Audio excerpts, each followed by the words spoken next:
Trabajo en atención al cliente en un puesto que requiere estar muy presente. Mucho contacto directo con la gente, asesorías largas, explicaciones de productos y precios, y una especie de radar para entender rápido lo que la otra persona necesita. Llevo años haciéndolo, y aunque hay días cansados, me encanta. Me gusta ayudar, la charla con clientes me mantiene despierta y aprendo historias nuevas todos los días. Por eso cuando pasan cosas raras en el trabajo, se me quedan grabadas. La primera vez fue una mañana normal. La tienda a media jornada, la música suave de fondo y un par de chicos jóvenes que se acercaron a preguntar por un artículo. Les expliqué características, les mostré el producto y saqué la lista de precios. Uno de ellos miró la hoja, frunció el ceño y en voz baja le dijo a su amigo: «G, los precios no son baratos, ¿no?». Con ese sonido entre inglés y su propio acento, nada espectacular. Fue un comentario al oído, algo casual que no esperaba que me alcanzara como información relevante. Sin pensar mucho contesté: «Sí, es cierto, productos de esta calidad suelen tener un precio premium. Vale la pena valorar la durabilidad». Era la respuesta típica que doy en esos casos. Entonces algo pasó. El chico me miró con los ojos muy abiertos, como si lo hubiera sorprendido, y me soltó: «¿Puedes hablar griego?». Me quedé congelada un segundo, porque no hablaba griego, ni tuve la más mínima intención de fingir que sí. Respondí que no hablaba griego.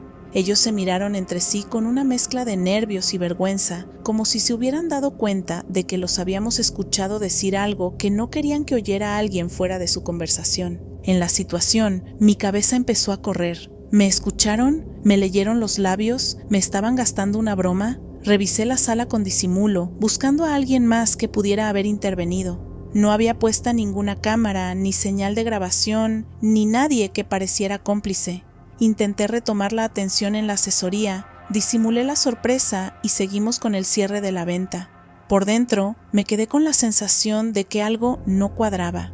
No tenía por qué saber que hablaban en griego, y ellos claramente se sorprendieron de que hubiese respondido justo cuando habían hablado en un idioma que no esperaba que entendiera nadie en la tienda.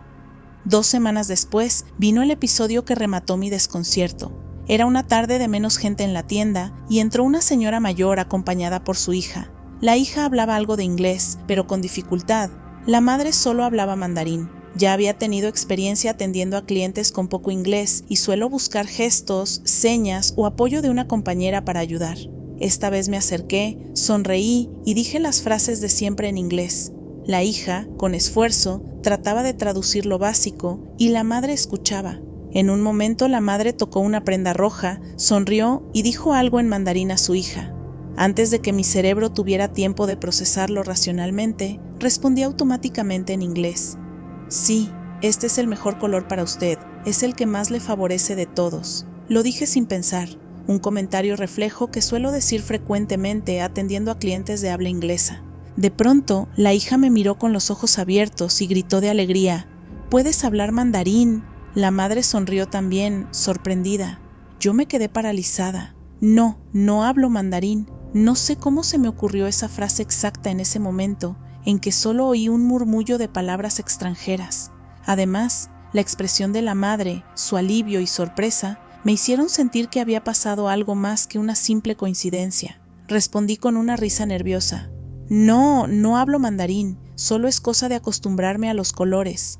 Pero por dentro necesitaba entender qué había pasado. Después de esos 2 encuentros, empecé a cuestionarme cosas pequeñas. ¿Habré aprendido a leer labios sin darme cuenta? Mi oído filtró palabras sueltas y mi cerebro las rellenó con sentido. ¿Era mi intuición o un simple acto reflejo al ver el gesto y anticipar lo que iban a decir? Intenté replicarlo en mi cabeza. Cuando el chico murmuró en griego, ¿hubo alguna palabra que realmente reconocí? No, solo una sensación vaga, como si hubiera captado el tono y el gesto y respondí con la frase correcta en el momento exacto. Con los días lo comenté a una amiga que trabaja conmigo y ella sugirió explicaciones prácticas. A veces la gente repite algo en voz baja con un gesto que delata la intención, y los trabajadores que estamos atentos captamos eso más por la postura que por el idioma. Otra teoría fue la de la anticipación, que el cerebro, por la experiencia de estar todo el día escuchando y atendiendo, aprende a rellenar huecos y a predecir respuestas. Todo eso tiene sentido, y lo racional aceptable me ayuda a dormir por las noches, pero la intuición me dice que fue más extraño. Lo que más me inquieta no es tanto la posibilidad de haber entendido idiomas que no conozco, sino el hecho de que ambos episodios fueron tan parecidos. Personas hablando en otro idioma y mi respuesta exacta e instintiva que sorprendió a los interlocutores. No fue un solo caso aislado. 2 semanas después, con otra lengua y otro contexto, la misma mecánica. Eso me hace pensar que hay algo en mi forma de escuchar o percibir que no termino de comprender. Desde entonces he tenido más atención a los detalles, cómo la gente mueve la boca, cómo se tensan los hombros al decir algo que no quieren que otros oigan, los microgestos que delatan intención. He intentado practicar conscientemente la lectura de labios y no es algo que haya dominado, pero sí noto que, sin darme cuenta, puedo intuir si la conversación contiene una crítica, una broma o un comentario incómodo. Eso me ha servido en mi trabajo porque muchas veces puedo moderar la situación y evitar malentendidos. Pero también me ha dejado con una curiosidad que no se calma. ¿Fue mi experiencia, un don pequeño o pura casualidad con un nerviosismo extra? La parte bonita de todo esto es que me forcé a ser más humilde. Si creo que pude entender mandarín o griego y me equivoco, puedo herir la confianza de alguien. Así que hoy pregunto más, confirmo, pido que me repitan y trato de no dar por supuesto que puedo saber lo que alguien dijo en otro idioma. Pero sigo sin tener una respuesta completa para aquello. A veces me encuentro sonriendo al recordarlo, pensando en cómo la vida te lanza pequeños sucesos que te obligan a mirar hacia adentro.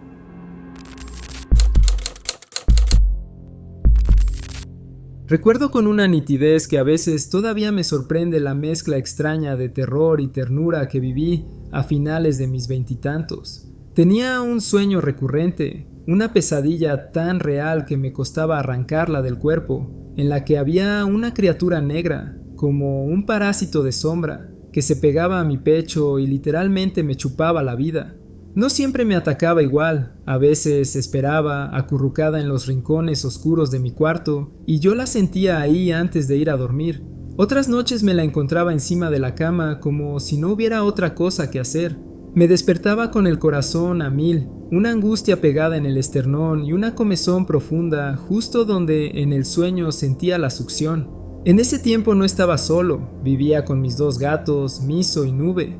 No eran mascotas distantes ni indiferentes, eran mi familia.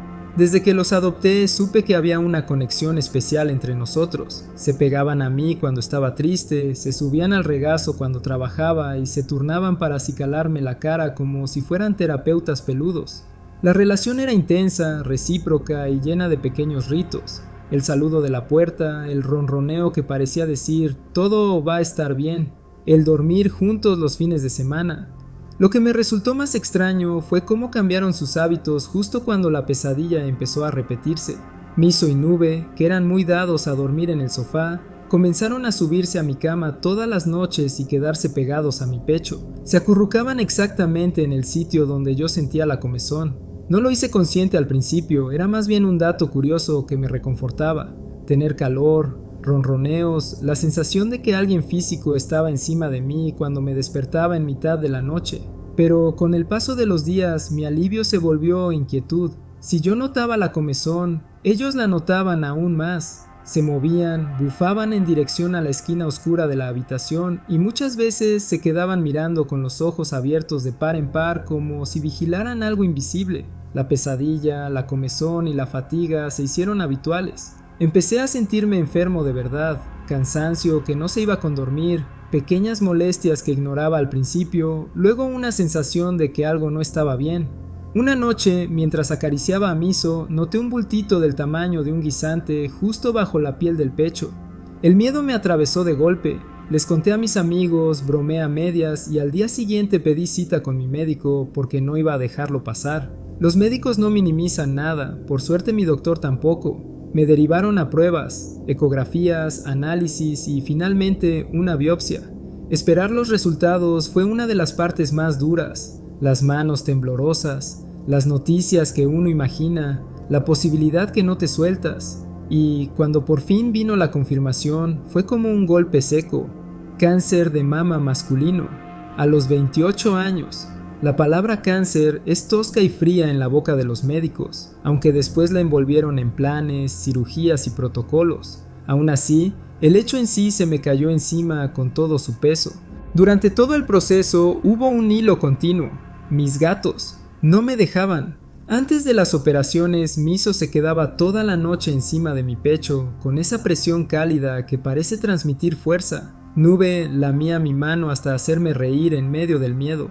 Cuando volví a casa de la primera intervención, la primera reacción fue que se acercaran, me inspeccionaran con sus narices y se acomodaran a mi lado como si vigilaran que nada malo volviera a pasar. Fueron mi compañía en las largas noches de recuperación, mis despertadores silenciosos para tomar medicación, los que ignoraban la tristeza con su rutina de siempre: comer, pedir caricias, dormir. El tratamiento fue un camino con subidas y bajas, cirugías, consultas, días buenos y días en los que la energía me flaqueaba. Aprendí sobre la resiliencia, sobre la manera en que el cuerpo y la mente se sostienen con pequeñas cosas: una visita, una taza de té, una siesta reparadora, la mano de alguien amiga apretando la tuya, y siempre ahí, constante, el ronroneo en mi pecho que en más de una noche me parecía más efectivo que cualquier calmante. Con el tiempo el tratamiento funcionó, me curé. Las revisiones fueron dando luz verde y, después de un periodo en el que el miedo seguía latente, mi sueño recurrente dejó de volver. La sombra negra, la succión, el terror nocturno desaparecieron. Fue como si al sanar mi cuerpo también se disipara esa imagen que tanto me atormentó. Y con ese alivio, Miso y Nube volvieron a sus costumbres anteriores. Ya no ocupaban la cama cada noche, regresaron al sofá, a sus rincones favoritos, como si supieran que ya no había amenaza que vigilar con tanta intensidad. Reflexiono a menudo sobre aquello porque hay un elemento que no puedo explicar solo con lógica. Podría decir que la pesadilla era una manifestación del estrés y que mis gatos respondieron a mis cambios fisiológicos: temperatura, respiración, inquietud, como hacen los animales que conviven con humanos, perciben lo que nosotros no. Y todo eso es cierto, pero a la vez hay algo casi poético en pensar que, en la intensidad de la noche, ellos entendieron que algo iba mal y se convirtieron en protectores reales. Almohadas vivas, hornos de ronroneo que me calentaban el pecho, centinelas de mirada felina que no dejaban que la oscuridad se acercara demasiado. Ahora, años después, cuando miro a Miso dormitar en el sofá y a Nube estirarse al sol, siento gratitud profunda. Fueron, y siguen siendo, más que compañeros. Fueron ángeles domésticos sin alas, con bigotes y patas suaves. Me cuidaron cuando yo no podía cuidarme del todo, me empujaron a pedir ayuda cuando el bulto me obligó a ir al médico y me sostuvieron en los momentos de miedo con una presencia que no necesita palabras. Si alguien me pregunta hoy si aquella pesadilla tuvo algún propósito, respondo que no lo sé con certeza. Sí sé que me obligó a escuchar a mi cuerpo y a actuar, y también sé que mientras luchaba no estuve solo. Mis gatos, con esa lealtad que solo los animales son capaces de dar, fueron mi compañía y mi protección. El sueño se fue con la enfermedad y con la sanación, y volver a verlos dormir en sus lugares de siempre fue un cierre silencioso y perfecto. En mi cabeza, la historia se resume así: tuve miedo, encontré un diagnóstico, luché y me recuperé. Pero la versión que mi corazón guarda es que, en aquel tiempo terrible, dos pequeñas criaturas de pelo me enseñaron lo que significa proteger con el cuerpo y con la presencia. Y por eso, cada vez que acaricio su lomo o me despiertan con un suave empujón, les agradezco en silencio por haberme cuidado como solo ellos podían hacerlo.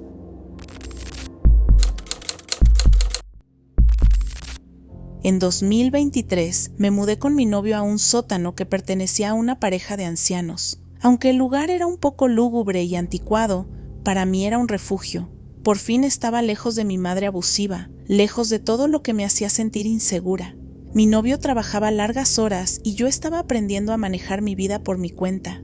Me sentía orgullosa y emocionada de empezar algo nuevo, aunque la tensión entre nosotros era frecuente. Nos habíamos mudado juntos demasiado rápido y eso generaba discusiones. Una noche discutimos y decidí salir a caminar. Tengo trastorno límite de la personalidad y cuando siento que la rabia o la ansiedad crecen demasiado, caminar sola es mi manera de calmarme y evitar que la situación escale. Era tarde, pero no tanto, quizá alrededor de las 8 de la noche. El vecindario era suburbano, con casas por todas partes, y me sentí segura. Había crecido en proyectos donde la gente a veces no tenía mucho, así que estas calles con casas alineadas y jardines me parecían tranquilizadoras. Caminé durante un buen rato, intentando memorizar el camino de regreso. Reconocía varias casas y calles, todo parecía familiar. Pasé frente a un supermercado que nunca había visto antes, justo en la esquina de un cruce. Al mirar a mi alrededor, algo empezó a sentirse extraño. Las casas comenzaron a cambiar, volviéndose grandes, extremadamente grandes, casi como mansiones, con fachadas de vidrio y detalles elaborados. Era septiembre, pero algunas calles ya tenían decoraciones navideñas, lo cual me pareció raro. Sin embargo, no podía dejar de mirar. Todo parecía sacado de una película. Seguí caminando, maravillada, observando cada detalle. Vi a un hombre trotando y a través de las ventanas miré mujeres doblando ropa o haciendo tareas comunes, nada que pareciera fuera de lo normal. La arquitectura, la disposición de los jardines, incluso la calma de la calle, todo me fascinaba y me inquietaba al mismo tiempo. Luego llegué a un lago. Casas frente al agua, calles vacías, solo el hombre que había pasado trotando antes. La escena era tan surrealista que me quedé por un momento observando el reflejo de la luna en el agua, sintiendo que algo no estaba bien. Seguí caminando y me adentré en una calle oscura. Casi todos los faroles estaban apagados, excepto uno que iluminaba débilmente el pavimento. Un escalofrío recorrió mi espalda. Aceleré el paso y noté a un niño pequeño detrás de mí, parado sin hacer nada en particular, pero su presencia aumentó mi nerviosismo. Lo peor es que no recuerdo cómo regresé. La siguiente cosa que recuerdo es despertar de nuevo en mi vecindario familiar, frente a una casa que sí conocía, donde la familia estaba bailando y escuchando música a todo volumen en el jardín. Sonreí, aliviada, y continué hacia nuestro sótano. Días después le conté lo sucedido a mi novio. Él, que había crecido en ese vecindario, me miró sin comprender. Le pedí que buscáramos juntos el supermercado, las grandes casas y el lago, pero nada existía. Según él, no había ningún lago cerca, ni esas mansiones, ni aquel cruce extraño. Incluso revisé Google Maps. No había nada parecido a lo que había visto. Todavía pienso en esa caminata a menudo. Nos reímos de que debía haber caminado demasiado y perdido la noción del tiempo, porque solo había estado fuera unos 30 minutos. Pero no hay explicación racional para el lago, ni para las casas enormes, ni para aquel niño que estaba allí sin motivo. Fue extraño, desconcertante y un poco mágico. Todavía me pregunto qué fue lo que realmente sucedió esa noche.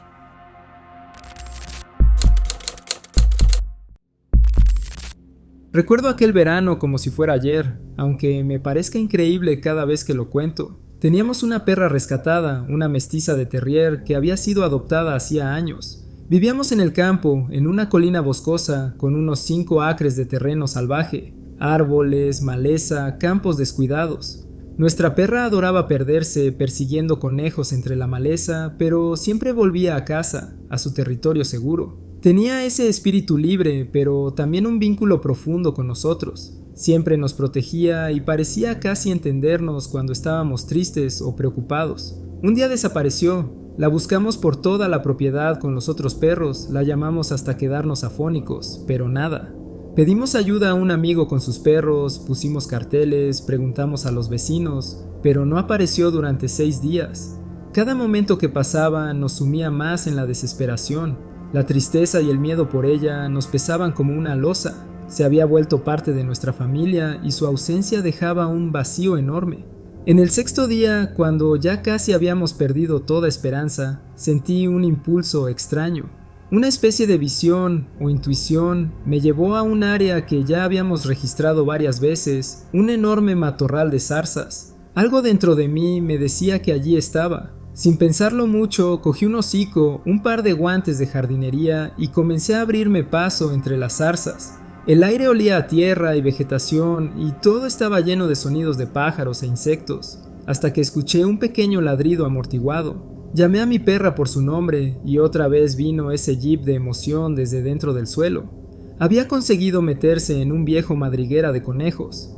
Me quedé llamándola, moviéndome lentamente y sin perder la calma, hasta que llegaron los bomberos locales. Fueron increíbles, nos ayudaron, nos guiaron y finalmente logramos sacarla de allí. Estaba cubierta de barro y completamente agotada, pero corría como una cachorro desatada apenas la soltamos. El veterinario nos dijo que estaba prácticamente bien, se había mantenido viva gracias a la humedad de la tierra y lo que comía en la madriguera. Nunca he sido una persona supersticiosa o creyente en cosas raras, pero esa vez supe, con cada fibra de mi ser, que ella estaba allí. No había lógica, no había señales, ni rastros visibles, simplemente lo supe. Y esa certeza nos salvó, nos devolvió a nuestra perra y nos recordó lo inexplicable que puede ser la conexión entre seres vivos que se aman profundamente. Ella nos había protegido y nosotros, de alguna manera, también la encontramos gracias a esa intuición que no puedo explicar.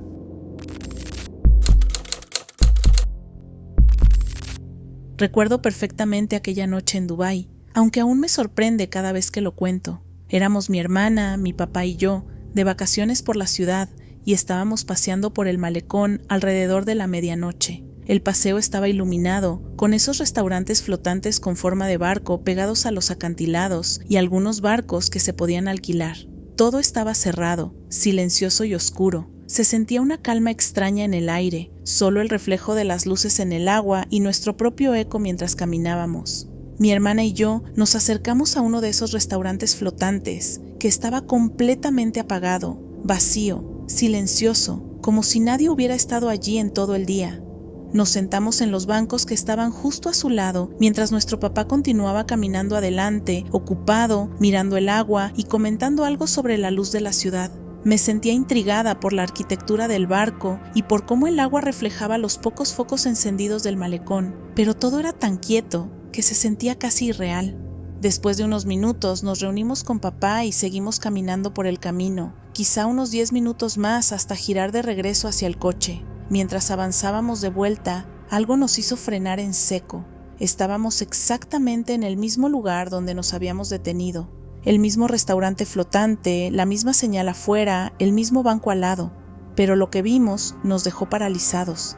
El restaurante estaba ahora completamente iluminado, lleno de gente, con música a todo volumen que se filtraba hacia el malecón, y el personal estaba afuera, invitando a los clientes y entregando menús. Todo estaba vivo, vibrante y ruidoso, como si hubiera estado abierto durante toda la noche.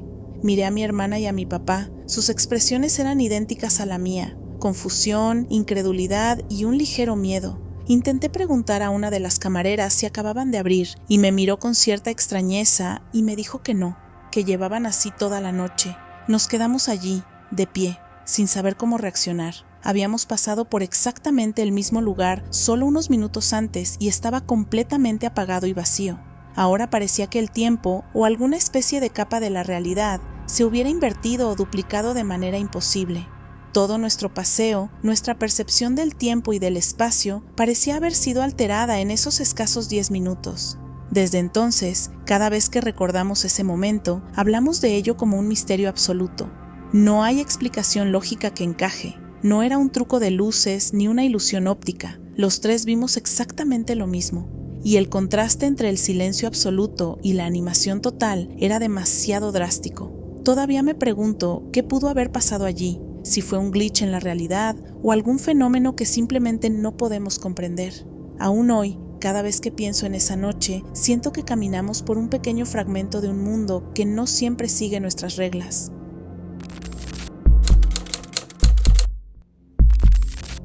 Recuerdo aquel viaje como si fuera una película que se quedó a medias y luego alguien la rebobinó por error. Íbamos mi primo y yo camino a la casa de un amigo, 2 pueblos separados por unos 30 kilómetros. Una ruta que conocía de memoria, recta larga, un tramo de autopista que atravesaba un pueblito pequeñito durante un par de millas antes de volver a campo abierto. Era de esos viajes de domingo, música en la radio y charla de tonterías mientras el coche tragaba kilómetros. Mi primo siempre andaba con la guardia alta al llegar a ese pueblito. Una vez le habían puesto una multa por pasarse del límite de 65 a 30 en cuestión de segundos, y desde entonces llevaba el pie ligero. Esa mañana tenía el cruise puesto y yo bromeaba con él sobre lo estrictos que eran ahí.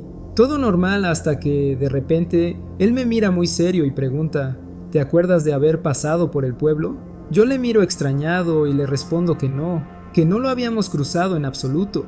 Él me dice que no desaceleró, que el crucero no se apagó, que no recuerda nada de haber reducido la velocidad y que en su cabeza la idea de haber pasado por un pueblo durante varias millas sin notarlo era imposible. Nos quedamos callados un rato, la radio de fondo de pronto sonó lejana. Miramos por la ventanilla y no había rastro del pueblito que por la ruta normal debía estar justo enfrente. Ningún letrero, ninguna gasolinera, ningún portal con flores. Era como si el mapa se hubiera saltado ese punto. Nos miramos los dos con la misma sensación. Algo no cuadraba.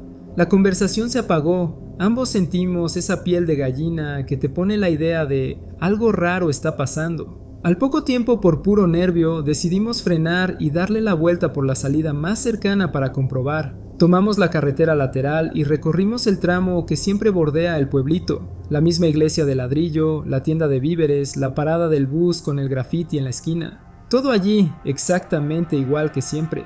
Lo más desconcertante fue que no había signos de que nosotros hubiéramos pasado por allí hacía apenas unos minutos. En el coche repetimos lo mismo. ¿No te acuerdas? No, ni un recuerdo de luces ni del cambio de velocidad, nada. Lo primero que hicimos fue revisar lo obvio. El sistema de control de velocidad parecía haberse comportado bien. El coche no marcaba ninguna anomalía. Miramos el odómetro y la aguja de la gasolina. Nada fuera de lo común. El reloj del coche tampoco tenía un salto temporal extraño. También comprobamos cuánto tiempo tardamos en llegar comparado con otros viajes que habíamos hecho. No había una diferencia drástica en la duración. Aún así, la sensación era que nos habíamos saltado un pueblo entero sin advertirlo, y eso nos dejó con la cara larga el resto del día. Lo más raro es que en la vuelta, por la tarde, todo fue normal. No quisimos evitar pasar por el pueblito porque no había forma. La carretera no daba alternativa real. Esta vez sí lo cruzamos a ojo. El límite bajó hasta 30 y mi primo frenó religiosamente. Vimos a la gente, las ventanas con cortinas, la señora barriendo la puerta de la panadería. Era exactamente como siempre. No había rastro de nada paranormal. Y nos miramos como diciendo, ¿qué demonios fue eso por la mañana? Desde entonces hemos hablado del episodio muchas veces, siempre con la misma mezcla de risa nerviosa y escalofrío. Hemos barajado explicaciones normales. Tal vez uno de los dos se durmió unos segundos y el otro, por la costumbre, siguió en piloto automático. Tal vez fue un lapsus de atención, un pequeño microsueño.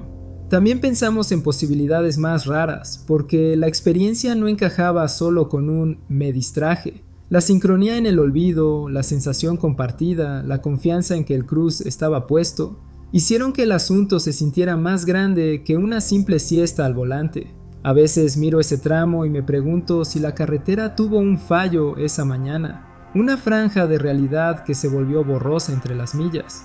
O tal vez fue solo la mente jugando con nosotros. Cuando tienes una experiencia tan familiar una y otra vez, el cerebro puede omitir fragmentos y crearte lagunas que ambos, por pura coincidencia, llenamos igual.